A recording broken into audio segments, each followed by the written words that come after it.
What's going on, Diablo 2 fans? My name is Dobrunsky, and today I'm bringing you a really cool hybrid Fury Druid build that's going to mix Fury and Armageddon. Now, it's a really cool style points build, and it's actually pretty effective, and it's honestly probably something that you haven't seen too often on Battle.net, or maybe not at all. So guys, I really hope you enjoy this video. Let's jump in.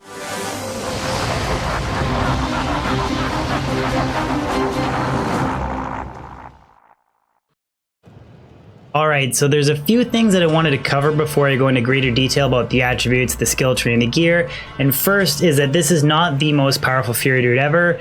He does hold his own in hell difficulty, but if you're the type of Diablo 2 player that likes to min and max and run the strongest character build possible, this is not going to be the Fury Druid for you. Two, there's really three different ways you can tailor a build like this. You can kind of gear yourself primarily towards physical damage, supplementing with fire.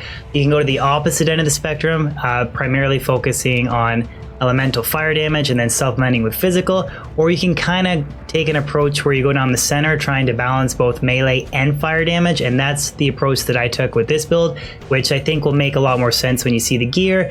And then finally, there's timestamps in the description in the pinned comment below, so if you want to skip ahead to the skill tree or the gear or jump right to the gameplay, feel free to use those, or if you want to rewatch something, they're there for you to use, so please take advantage of it. That being said, let's take a look at the attributes.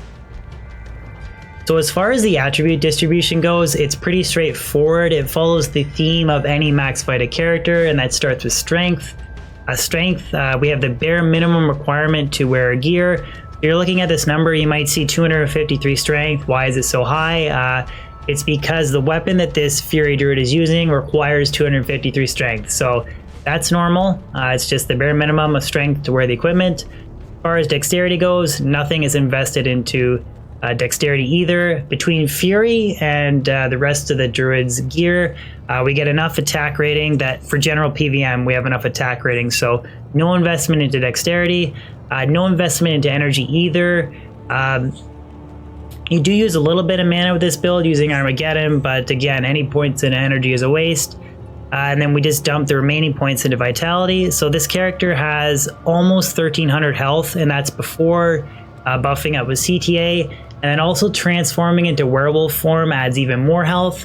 And then if you use Oak Sage on top of that, that's even more health. So depending on which spirit you use, if you use Oak Sage or Heart of the Wolverine, it's going to impact your health. But this character should easily have above 3000 health, even upwards closer to 5000 health, depending on the spirit you use, even though we have 253 strength points invested here.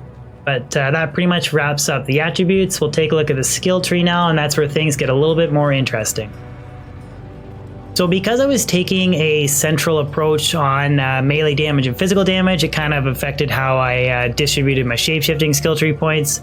But I put one hard point into lycanthropy, so more points into this skill is just going to increase the amount of life that my character has and the duration that I stay in werewolf form. 3 minutes and 40 seconds, that's plenty of time for me, so I only put one hard point into it. And then I only put one hard point into werewolf. More points into werewolf is just more attack rating, more speed too, but basically just more attack rating. I feel like for PVM I have enough attack rating, so we just put one hard point there. One hard point into Feral Rage, that's just to unlock Rabies, and then one hard point into Rabies to get Fury. And then we maxed Fury. I currently have 35 skill points into this skill, 288% attack rating bonus, and a huge 278% bonus to damage. So that's really huge, and that's a big chunk of the reason why this character hits 10k melee damage. But that basically wraps up shape shifting. So let's take a look at the elemental skill tree.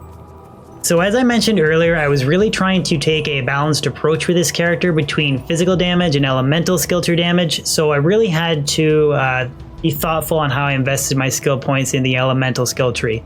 So I wanted to at least unlock Armageddon, so I have 1 point into Firestorm, Molten Boulder, Arctic Blast, Cyclone Armor, Fissure, Twister, Tornado, Hurricane, Volcano, all to unlock Armageddon. Yeah, I know that's a big mouthful, but we unlocked Armageddon, and then I invested 20 points into Armageddon, 20 points into Volcano, and then 20 points into Firestorm. And that's because Volcano and Firestorm synergize the damage of Armageddon. So before I buff up with my CTA, I have 7,500 to 8,500 fire damage, and then 1,500 fire damage per second. Now, how you invest the remaining skill points, it's kind of up to you. If you wanted to tailor a little bit more fire damage, you could invest more points into Molten Boulder, as that's going to synergize the damage of Armageddon. But I personally wanted to invest a couple extra hard points into Fissure so that the duration of Armageddon lasted longer. I currently have a 22-second duration, and I feel like that's pretty good. But if you have no extra points into Fissure, which increases the duration, you're only going to have a 12-second Armageddon. For me personally, I felt like that wasn't long enough. I wanted to get at least 20 seconds, so that's why I invested a couple points into Fissure. But I just wanted to bring that up with you guys and explain that it's really up to you if you wanted more fire damage, or you can tailor it however you want. So if you wanted a minute-long Armageddon, you could invest a lot more points into Fissure. It's totally up to you. But now we'll take a look at the summoning skill tree, and that's a really straightforward one. As far as your skill investment goes for summoning, you don't really have a lot of skill points left at this point. When you spread yourself between the elemental skill tree and the shape-shifting skill tree, you don't have a lot of spare points. So I just have one hard point into every skill that you see here. So one into Raven, one into Oak Sage, one into Summon Spirit Wolf, one into Summon Direwolf, and then one into Summon Grizzly. Grizzly is the meat shield or the tank. It's there to absorb damage, has 2,600 life, and that's before buffing it up with CTA. I don't really mess around with the Summon Direwolf or Spirit Wolf, especially not at this low of a level. And then as far as your summoning your spirits, your quote-unquote spirits, whatever you want to call them, you can use Oak Sage. Oak Sage is great for boosting your health way up, or I decided to, well, I primarily like to use Heart of the Wolverine with this character. I have 3,500 health with Werewolf form and CTA, so I feel like for general PVM that's enough health. So I like using Heart of the Wolverine for the extra damage and attack rating bonus. That does add a significant boost to my damage and my mercenaries damage. But really, it's up to you. You can use either one, Oak Sage or Heart of the Wolverine. They're both viable. But one cool thing about Heart of the Wolverine is that it's a little bit more durable, has double the life Oak Sage does, so it's kind of 1+ to using it. But that wraps up the skill tree, so now let's take a look at the gear. Alright, so there's one thing that I want to cover before we dive into the equipment for this character, and that's that plus to all skills is really beneficial because every plus skill is going to be boosting the elemental skill tree damage, and it's also going to be giving us more attack rating, more damage, and more life on the shape-shifting skill tree. So the Fury Druid is one of the few melee characters that really benefits from plus skills, and it really shines with a hybrid Druid because you're raising both the elemental and the shape-shifting skill levels. So just wanted to cover that. And I am going to discuss some other alternative gear options, but I'm going to primarily focus on the gear that I chose and why. So we'll start top down with the helmet. I'm using Jalal's Mane. This is, in my opinion, the best helmet you could use for this character. We get shape-shifting, Druid skills, faster hit recovery, which is really important because Fury is an interruptible attack. I get 28 strength, which goes a long way to making that 253 strength requirement for earthshifter. 30 resistances, mana after kill, I guess, is okay. That bonus to attack rating. It's just a great overall helmet for this character. Cerebus Bite and Ravenlore are two other options for helmets. Ravenlore would be more if you're gearing yourself towards elemental damage. Cerebus Bite is okay. It has a huge bonus to attack rating, but you're missing out on other nice stats in Jalal Mane's, like plus to all resistances. So I think Jalal's Mane is the best helmet. As far as the amulet goes, on this character, I'm using Mara's. We get the $2 skills, so we're boosting shape-shifting and the elemental skill tree, $5 attributes, and $25 resistances. High Lords would be another good amulet. You get that +1 to skills and the Deadly Strike. That would be really benefit a melee or primarily physical focused hybrid druid build, but I went with Mara's Kaleidoscope, and it'll make more sense when you see the armor because you match it with the armor. I'm using Enigma on this melee character. Now you're probably wondering, why are you using Enigma? Well, I get the $2 skills, so we're boosting shape-shifting and elemental. The 45 faster run walk is nice because I hate slow running characters.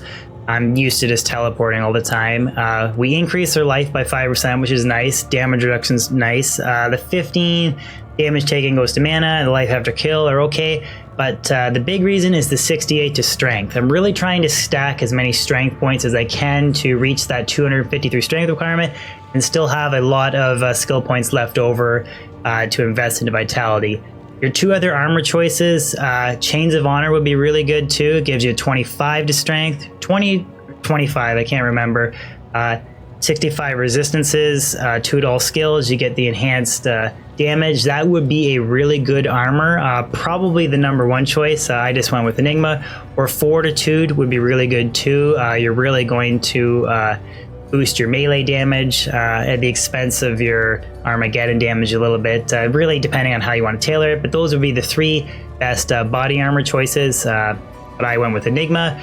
Now the weapon. This entire build is centered around using this thing, the Earthshifter. You look at it, 7 to elemental skills, a whole whackload of damage, 33% crushing blow. It's a 50% damage to undead. It's a pretty cool weapon, especially to use on this Fury Druid. It does tack a little slow compared to something like a upped Shaled Ribcracker, but I think it's a pretty cool weapon to use because on the one hand you have a lot of damage, and on the other hand you're adding +7 skills to the elemental skill tree. And since this is a hybrid druid and we're using both Armageddon and Fury, I thought it'd be cool to center the build around this weapon. I socketed it with a Shale because a Shale rune brings the attack speed up on the weapon enough to reach 7 frames per attack.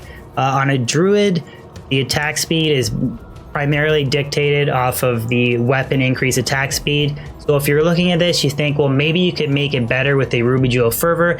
That's not the case. It's not gonna, the 15 increase attack speed on a Ruby Jewel Fervor is not gonna help you reach that 7 frames per attack rating. And I think 7 frames is like the bare minimum that you should be shooting for. Again, it is a little slow compared to other weapons, but we get the +7 to elemental skill tree, elemental skills, sorry, and it's a hybrid druid, so that's why I chose Earthshifter.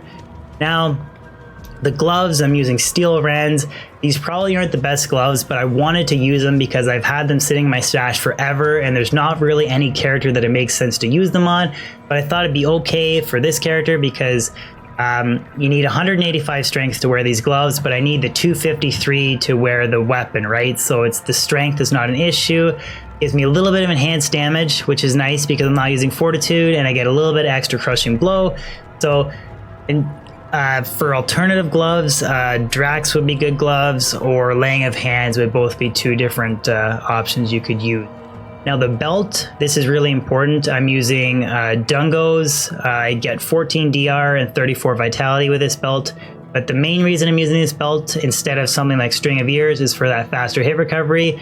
I want to shoot for the 42 faster hit recovery breakpoint. That should be the bare minimum that you're shooting for with a Fury Druid because Fury is an interruptible attack. Between the 30 on the helmet, 30 fast hit recovery, and then the 10 here, we got 40, and then 1 small charm, we hit the 42. It's not a big deal. In terms of rings, I'm using a dual leech, 9 to strength, all 4 resistances rare ring. I really like this ring. I get the mana leech, the strength goes towards that 253 strength requirement, and then I get res because I don't have any res on Enigma. And then the other ring is just Ravenfrost, pretty much the #1 in choice rank slot for any melee character. I get the attack rating, the dexterity, cold absorb, cannot be frozen, just the #1 ring for any melee character. And then the boots, Gore Riders, pretty standard, faster run walk, crushing blow, deadly strike, open wounds, just really good boots. And it's actually the only source of deadly strike I have on this character, so I wouldn't use anything other than Gore Riders.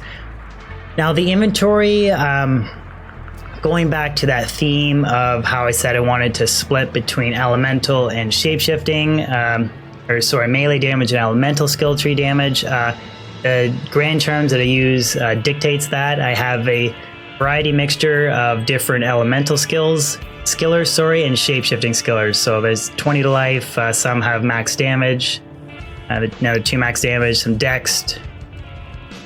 Kind of funny, this is actually one of the few builds where an elemental at max damage Grand Charm is actually useful. They're not useful at all in my Wind Druid. These other two skillers are just plus life resistance Grand Charms, and that's just so that I can cap out at $75 resistances.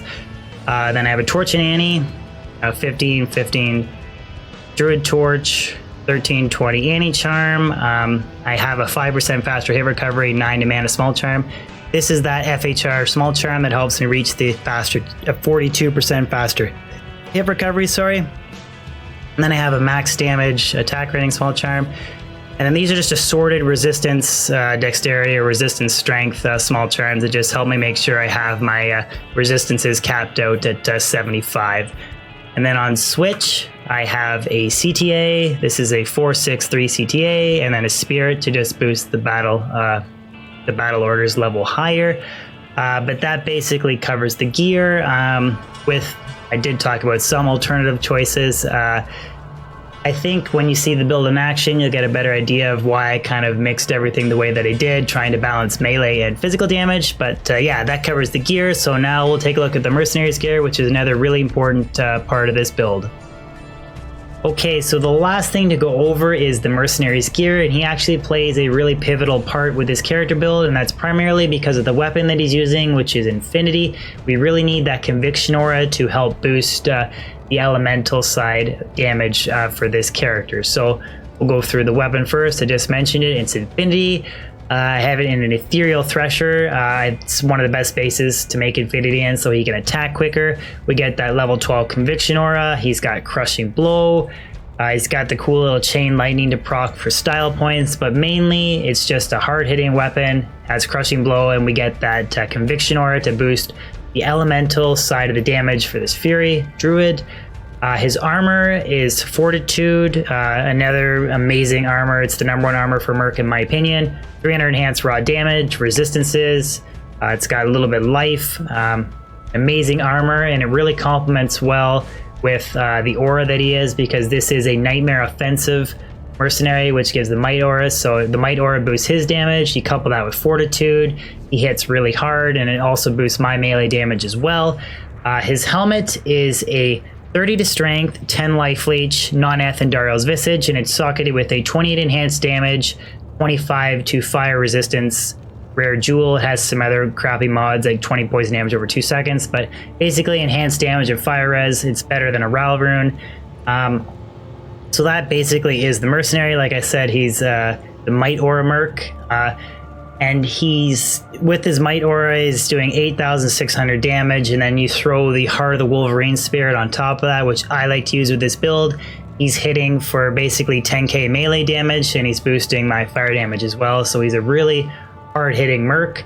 In terms of alternative gear, I guess if you don't have Infinity, maybe a Reaper's Toll, or Eth Reaper's Toll preferably, to get that Decrepify Aura. It's going to boost your physical damage, but then your elemental damage is really going to suffer.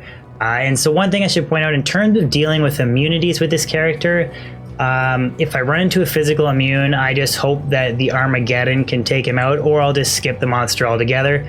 The fire damage is a little bit sporadic, but basically if I run into a fire and a physical immune, I just skip it and move on.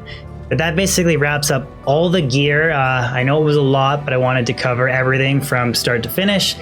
So now let's take a look at the gameplay, and you can see this build in action. We'll do a Chaos Clear on Players 1 difficulty in Hell. Time to wrap things up with some gameplay. We're going to clear Chaos from the center seal. Your start River Flame, just quickly mention buffing and recasting your minions. Go over that quickly, and then we'll go through the gameplay. I'm not going to talk too much, just show you guys the build in action. I've rambled enough.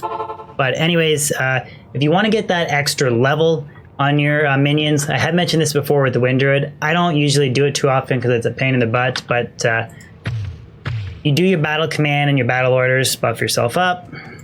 Mercenary ran off, then go back, cast your minions, and then go back again and rebuff them again. It's a way of like getting an extra level.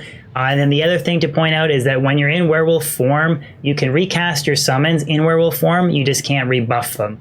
And one of the problems with this build is because I've spread myself so thin between the shapeshifting and elemental skill tree, I don't have very high level summons, so they do die pretty frequently. So If I'm really lazy, I might just recast him in werewolf form because I don't want to go back to Druid to rebuff him with CTA, which might happen a couple times during the run.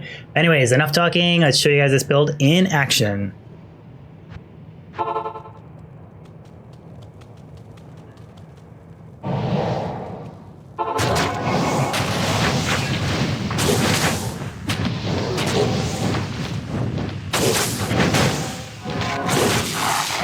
You do want to make sure you keep up on rebuffing your recasting your Armageddon.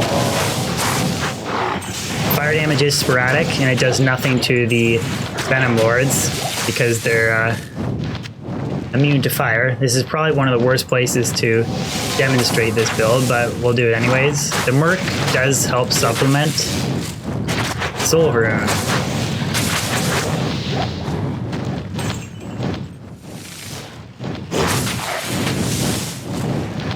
Really cool style points though.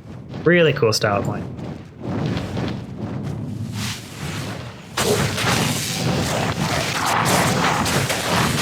One of the main reasons why I mentioned I sunk extra points into Fisher is just so that I don't have to constantly recast it. At 12 seconds, I feel like Armageddon, you have to constantly recast it too much. But to show you the process of rebuffing the CTA, go back to werewolf form, or sorry, druid form, switch back, cast your CTA, and go back to your werewolf form again. Kind of a pain in the butt, but it is what it is, right?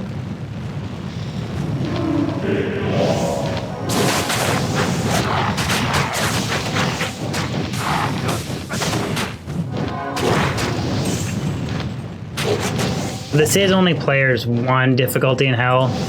We're not doing like player 7, but I mean even a godly melee character still struggles a bit, player 7 in hell, depending on where you're farming or where you're clearing monsters, but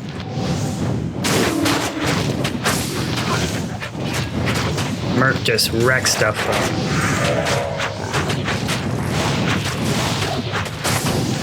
You have to remember too that every one of those little fireballs that's dropping is basically 8k fire damage, right? So you're supplementing that with a lot of melee damage.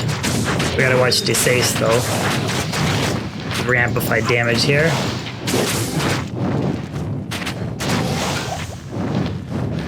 And a Coronant, which I don't even have room to pick it up. Back to werewolf form. Druid form. Why do I keep saying that? Werewolf, that's Armageddon. Get kind of used to it the more you do it.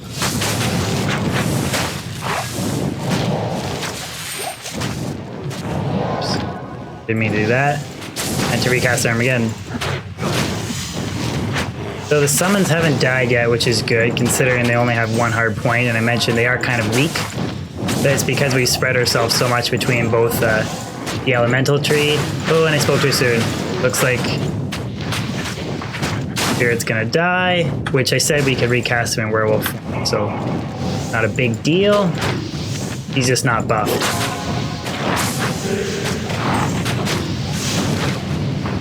But the summons are definitely a lot weaker than a traditional like Wind Druid character that you have like a maxed bear. But I'm also not using Oak Sage too, which that's because I would rather use Heart of the Wolverine to buff my damage and my Merc's damage.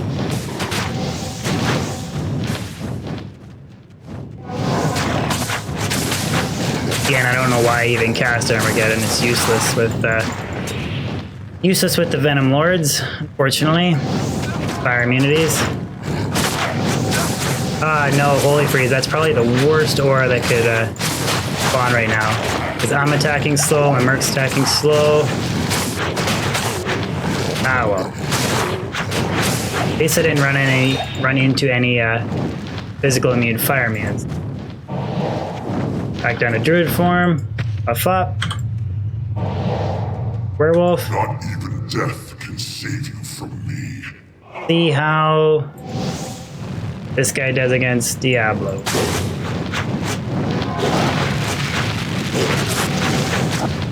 Miss it a bit. Attack rating's a little low.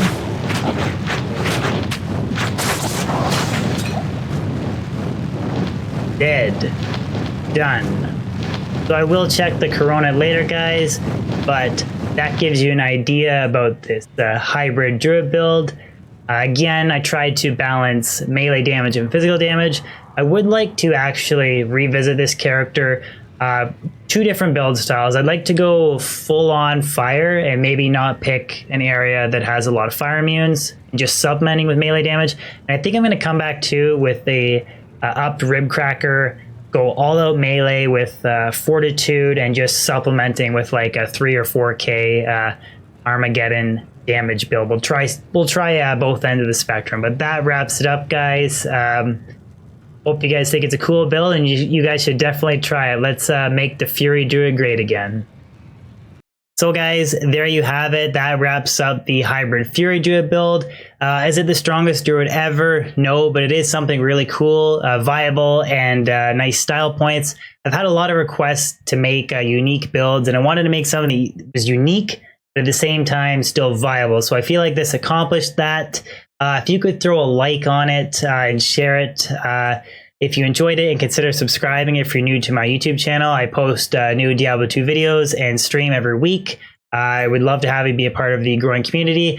Link is in the description for Discord as well, and the pinned comments. So if you haven't joined that, you should. It's an amazing community. Again, guys, thank you so much for making it to the end of the video. And if you made it all the way to the end and you're listening to me talk right now, leave a comment, hashtag MFDGA.